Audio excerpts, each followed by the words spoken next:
Olá, seja muito bem-vinda! Hoje nós vamos conversar sobre um tema que ajudará você, mulher de mais de 50 anos, a ter mais energia, saúde emocional e física. Eu sou Rosana Bentivolio e vou responder de uma forma descomplicada uma pergunta que sempre recebo das minhas alunas e clientes. Por que o autoconhecimento é a base para termos mais saúde emocional e física? Eu poderia começar esse tema citando uma série de autores famosos, trechos de livros e dando referências bibliográficas, mas eu vou fazer diferente. Antes de entrar nos conceitos desse assunto, eu vou dar alguns exemplos reais para ilustrar o que o autoconhecimento faz por nós. Vou começar com o meu próprio exemplo. Há mais de 10 anos, quando despertei para o meu propósito de vida, que é conhecer as terapias integrativas e ajudar outras pessoas a encontrarem o seu equilíbrio, ter mais energia e saúde, através de cursos e atendimentos, eu também mergulhei no meu autoconhecimento. E isso, como eu sempre digo, é um processo que não tem fim. A partir do momento que iniciamos essa jornada, vamos descobrindo partes nossas que estavam escondidas e que não queríamos enxergar. Através de alguns estudos, como o da numerologia, do enneagrama e da psicologia analítica junguiana, eu identifiquei minhas habilidades e também os pontos que precisavam ser desenvolvidos. Todos nós temos essa dualidade de luz e sombra. Aliás, o nosso mundo é assim. Percebemos isso através do dia e da noite, do frio e do quente, do bem e do mal, da matéria e do espírito, o corpo e a alma e assim por diante.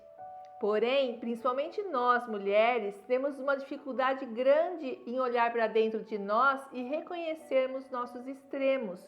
Por um lado, ignoramos nosso lado sombra, ou seja, resistimos a admitir que somos humanas e que sim, às vezes somos mesquinhas, sentimos inveja e raiva.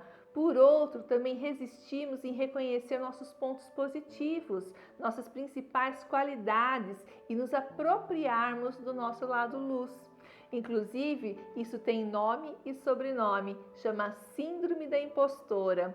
É quando a pessoa não se sente boa o suficiente para alguma coisa e acha que está enganando todo mundo.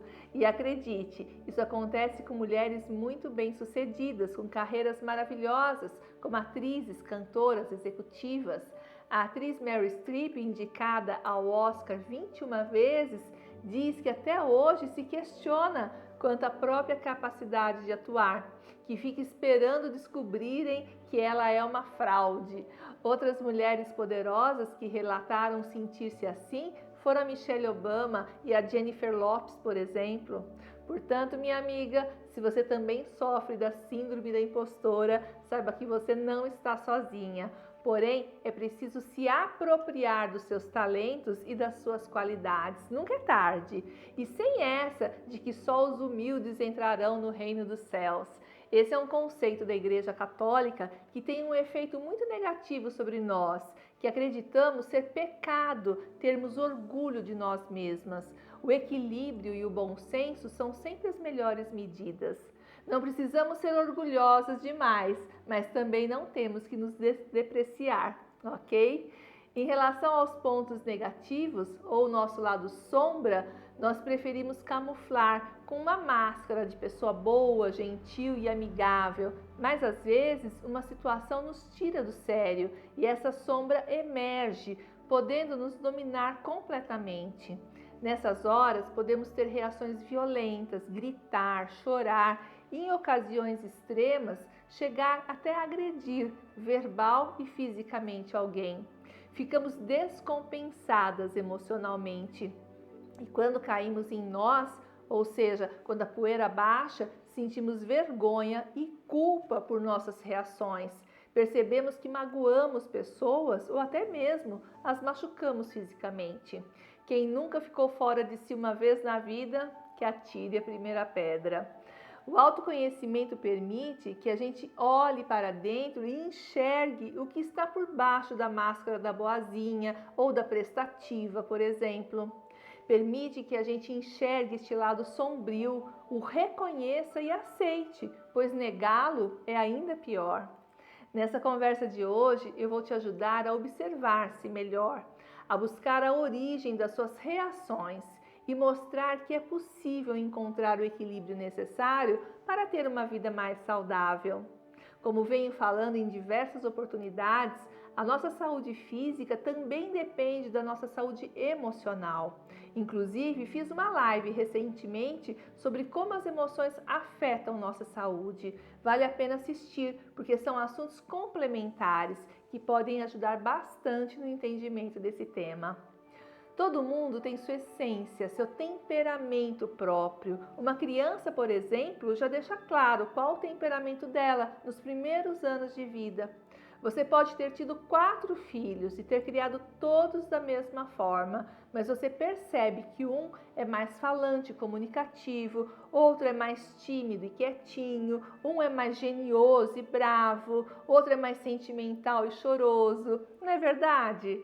Isso é o temperamento da criança, é algo com o qual ele já nasce, vem de fábrica, entendeu? Eu conheço uma senhora que tem 4 filhos e ela costuma brincar, dizendo que cada um deles é um dos pontos cardeais. Tem o norte, o sul, o leste e o oeste, de tão diferentes, apesar de terem recebido a mesma educação, o mesmo amor e crescido no mesmo ambiente. Gasparetto e Valcapelli, na obra Metafísica da Saúde, dizem que nós adoecemos quando atuamos em desacordo com o nosso temperamento. Anota isso, nós adoecemos quando atuamos em desacordo com o nosso temperamento. Isso já nos dá a primeira pista de como devemos iniciar o nosso processo de autoconhecimento. A primeira coisa que podemos e devemos fazer é nos autoavaliar e identificar qual é o nosso temperamento, aquele original de fábrica. Você, por exemplo, sabe qual é o seu? Se eu te pedir agora para você listar 5 qualidades suas e 5 pontos em que você deveria melhorar, você consegue de primeira ou tem que ficar pensando muito? Para ficar mais fácil, eu vou te dizer quais são os temperamentos que a psicologia definiu. Os nomes são meio estranhos, mas eu vou dar as características, tanto das qualidades como dos pontos de melhoria de cada um para te ajudar a se autoanalisar. O primeiro deles é o sanguíneo, e as qualidades são comunicativo, entusiasta, boa companhia e simpático. Os pontos de melhoria do sanguíneo são indisciplinado, inseguro, exagerado e egocêntrico. O segundo é o colérico. As qualidades são obstinado, independente, eficiente e decidido. Os pontos de melhoria são sarcástico, intolerante, vaidoso e insensível. O terceiro é o melancólico. E as qualidades são habilidoso, perfeccionista, sensível, dedicado. E os pontos de melhoria são mal-humorado, antissocial, inflexível, confuso. O quarto é o fleumático. E as qualidades são calmo, responsável, conservador, bem-humorado. E os pontos de melhoria são calculista, desconfiado, introvertido e desmotivado. E então, deu para perceber qual é o seu temperamento? É importante ressaltar que podemos nos identificar com um ou 2 tipos. Isso porque nascemos com um temperamento que se manifesta logo nos primeiros anos de vida. Mas com o passar do tempo e dependendo da educação e da criação que recebemos, esse temperamento pode ser modificado. Por exemplo, se a criança é muito falante e comunicativa, mas é o tempo todo repreendida. Ou se os pais a mandam ficar quieta, não fazer barulho, não tagarelar tanto, ela pode até começar a ficar mais quieta e silenciosa, participar menos das conversas e se isolar. Mas isso gera sofrimento nela, pois o seu temperamento natural e a sua voz foram abafados. Aquela outra criança que é muito tímida e calada também pode ser incentivada e às vezes até forçada a se expressar mais, a se expor, e isso pode mudar o seu temperamento. Em geral, como os pais fazem isso? Fazendo trocas do tipo, se você recitar essa poesia para titia, eu te dou o sorvete. Ou dizendo: se você não cantar na festa da escola, vou ficar de mal de você. Imagina o que é para uma criança tímida, calada, envergonhada, ter que subir num palco ou recitar uma poesia em público. Mas ela faz isso para não perder o amor dos pais. E é importante lembrar que, como mães, muitas vezes fazemos isso com a melhor intenção, achando que estamos incentivando o nosso filho a superar suas dificuldades. Mas as crianças não têm filtro para entender que aquilo é uma chantagem ou uma brincadeira. Ela leva os adultos a sério, principalmente pai, mãe e professores. Por isso, é muito importante sermos honestos com as crianças e não falarmos coisas que possam deixá-las confusas e inseguras quanto ao nosso amor. Já a outra, que é geniosa e brava, pode ser tão repreendida e por vezes até castigada que vai ficar boazinha. Mas ela também fica boazinha para agradar. E todo aquele ímpeto que ela tinha fica sufocado dentro dela.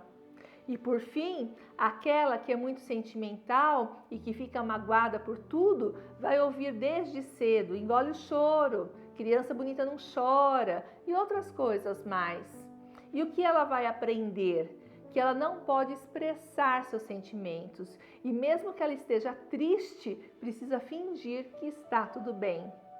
Bem, eu nem preciso dizer o quanto isso traz de desajustes na vida dessa criança, que vai crescer baseada nas crenças que foram construídas e impostas pela família e pela sociedade ainda na infância. É por isso que Gasparetto e Valcapelli afirmam que nós adoecemos quando nos expressamos em desacordo com o nosso temperamento, porque é algo antinatural, que exige um esforço nosso e contradiz a nossa essência. Quanto mais autênticas formos, mais saudáveis seremos. Então, faz parte do autoconhecimento descobrir qual o nosso temperamento atual. Mas também é preciso ir mais além e descobrir se o temperamento que temos hoje é fruto ou não de crenças e de condicionamentos a que fomos submetidas uma vida inteira. Minha amiga, ninguém disse que essa história de autoconhecimento seria fácil. Não é fácil, mas é libertador, eu te garanto. É libertador na medida em que eu tiro algumas máscaras que eu usei a vida toda para agradar os outros e assumo quem eu sou de verdade. Uma das formas de você resgatar a sua essência é lembrar-se dos seus sonhos, dos seus anseios quando criança ou adolescente. Do que você gostava de brincar, por exemplo? Quais eram os seus sonhos? O que você dizia que ia ser quando crescer? Como você imaginou que seria sua vida quando chegasse na maturidade? Você realizou esses sonhos? Você conquistou tudo aquilo que desejava? Se não, por que não? O que te impediu? Seu pai não deixou você fazer o curso que queria? Você não teve condições financeiras para fazer a faculdade que sonhava? Seu marido não quis que você trabalhasse fora? Os filhos nasceram e você se dedicou aos cuidados deles? Enfim, pode haver milhares de justificativas. O importante é você fazer essa autoanálise, olhar para dentro e descobrir quem é você. É difícil mesmo olharmos para nós. Nós somos condicionadas a olhar para fora, para os outros. Se eu te perguntar como é uma pessoa próxima a você, uma amiga ou um filho, você dispara meia dúzia de palavras para descrevê-los.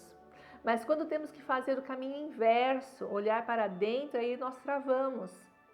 Tem outro fator que eu considero super importante no autoconhecimento e que nos ajuda a ter mais saúde emocional e, consequentemente, física. É o fato de que, quando nos conhecemos melhor, nós sabemos quais são os gatilhos emocionais que nos desestabilizam. Você sabe o que é gatilho emocional? Então eu já vou te explicar. Primeiro, imagine um revólver. Gatilho é aquela peça onde nós colocamos o dedo e que, quando apertada, dispara a arma, certo? Gatilho emocional é alguma coisa que dispara em nós sentimentos muito ruins e intensos, como medo, tristeza, raiva, abandono, rejeição. Os gatilhos acionam cadeias de memórias que nos remetem a um trauma. E quais são os gatilhos comuns?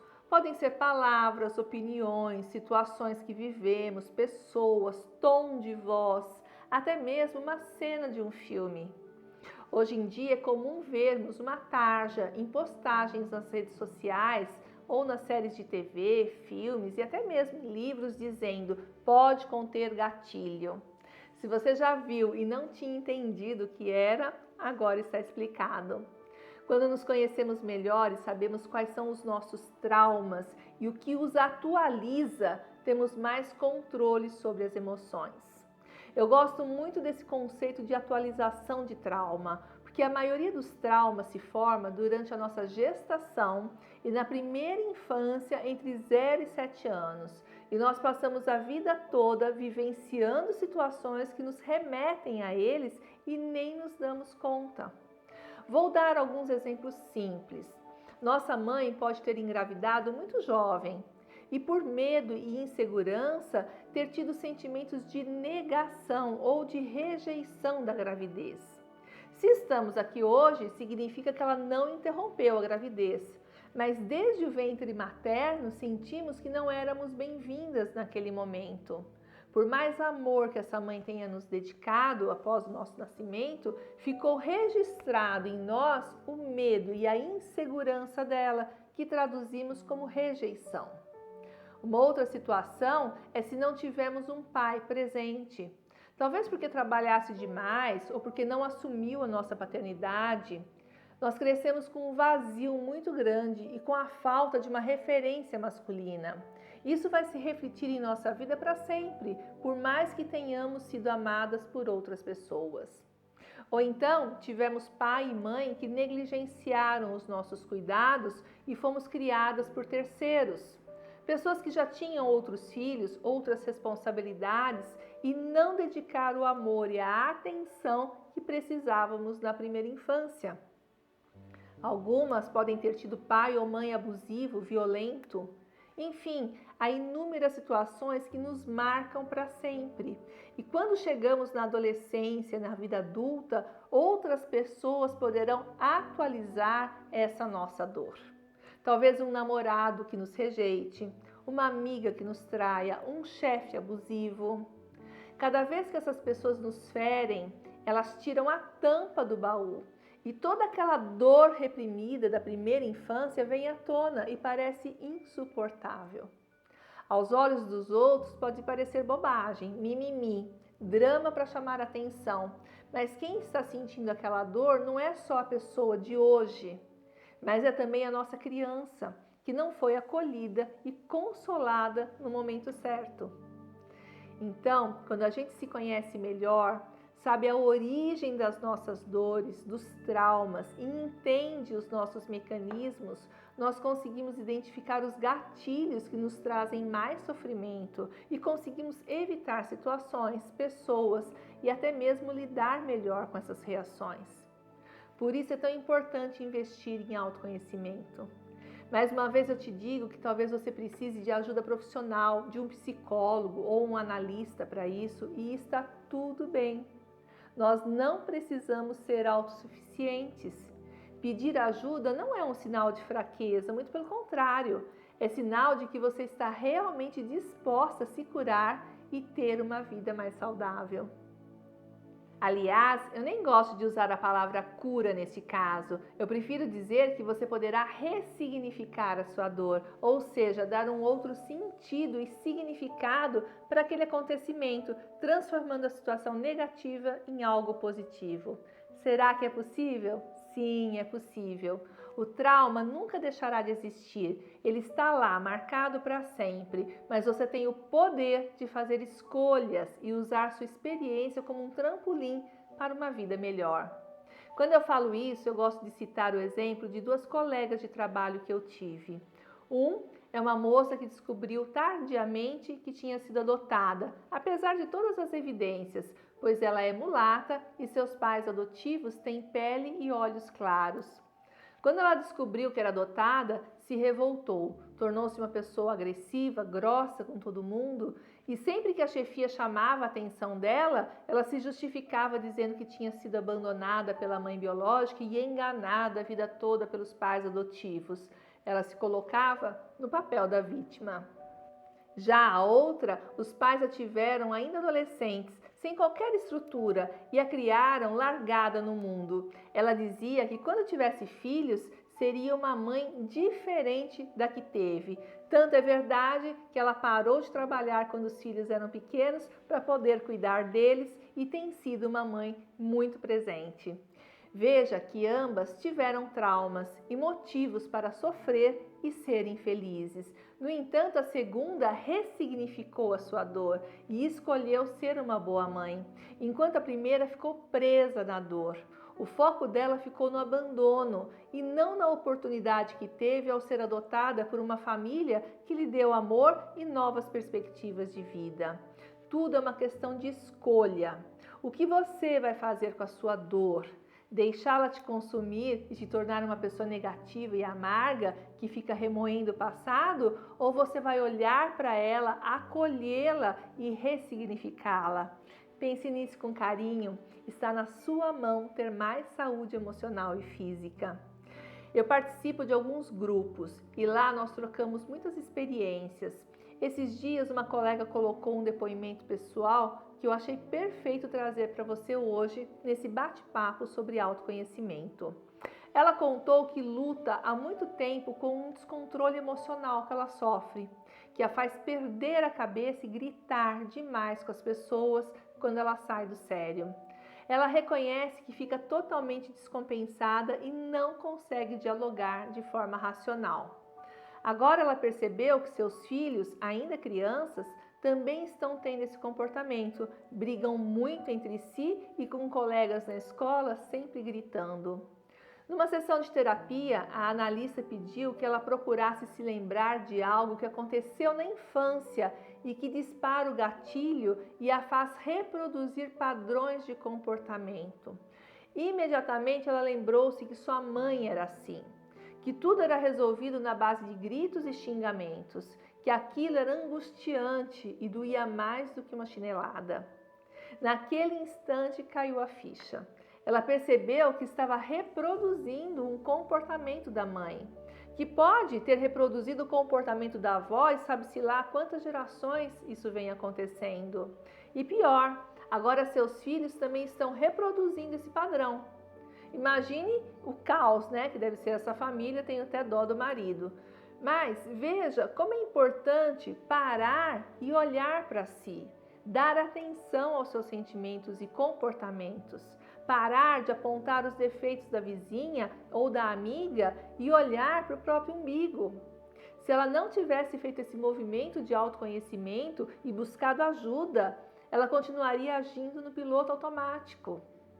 Você consegue identificar algum comportamento negativo que você tem e que é prejudicial à sua saúde física, mental ou emocional?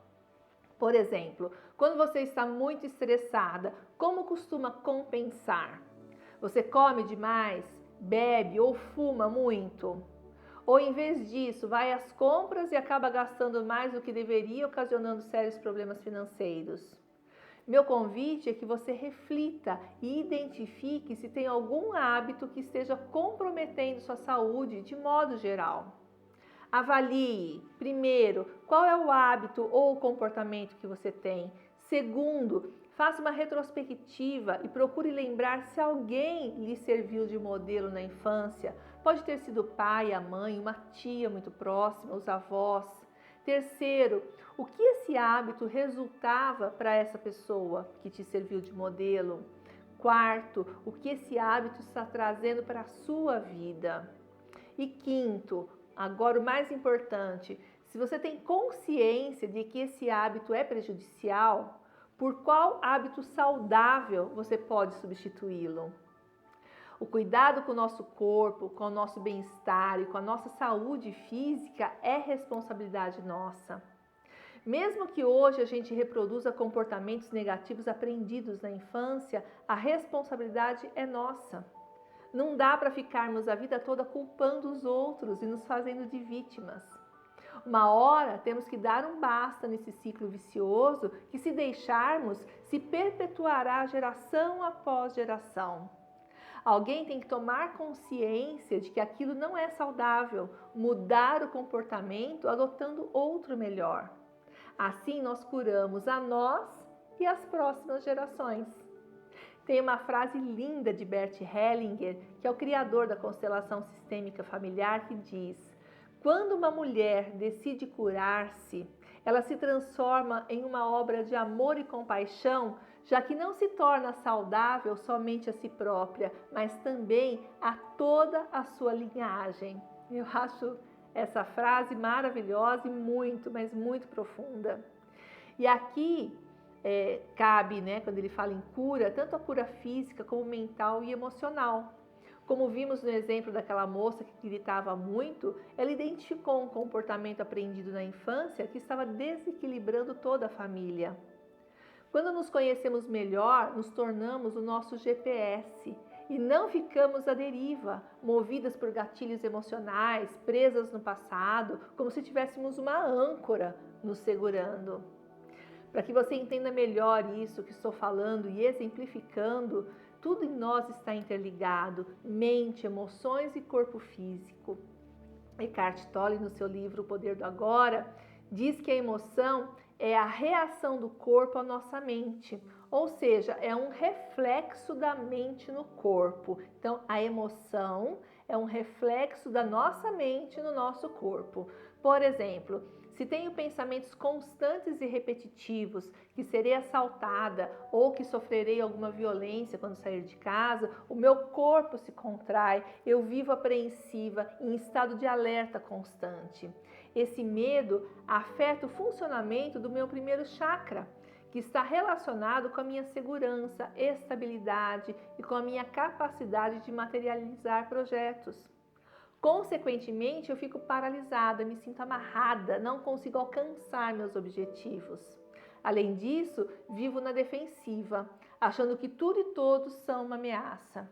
E fisicamente, esse chakra está relacionado com as glândulas suprarrenais e com a coluna, ocasionando constantes infecções de bexiga, nos rins, torcicolos, inflamações do nervo ciático, falta de disposição física e baixa vitalidade. Veja, como tudo está encadeado. Então, meu excesso de pensamento gera um sentimento que é o medo, que bloqueia o meu corpo, que gera uma série de sintomas físicos. Logo, eu farei uma live sobre os chakras e a relação deles com os sentimentos e sintomas físicos. Fica ligada comigo, que tenho muita coisa legal para te contar.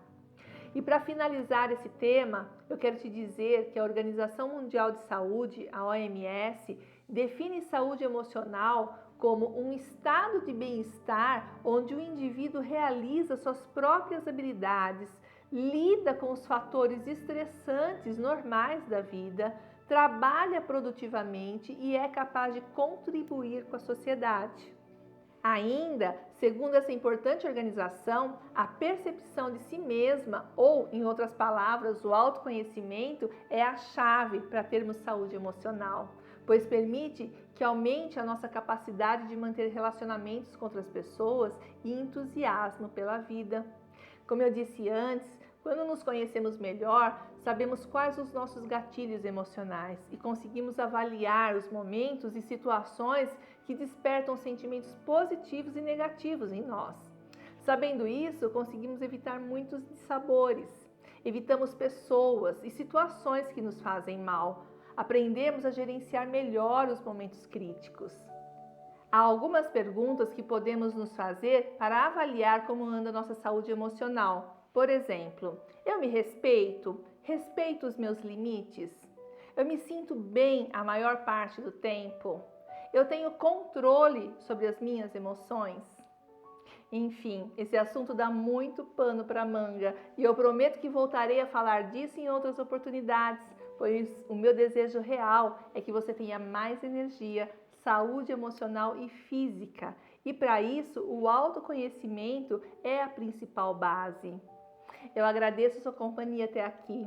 Se você curte esses assuntos, fica ligada comigo e já marca na sua agenda. Toda quinta-feira, às 20 horas, nós temos um encontro marcado, sempre com um conteúdo especial que eu preparo com muito carinho. Não esqueça de me seguir na sua rede social preferida e de convidar aquela amiga para a próxima live. Um grande beijo e até o nosso próximo encontro.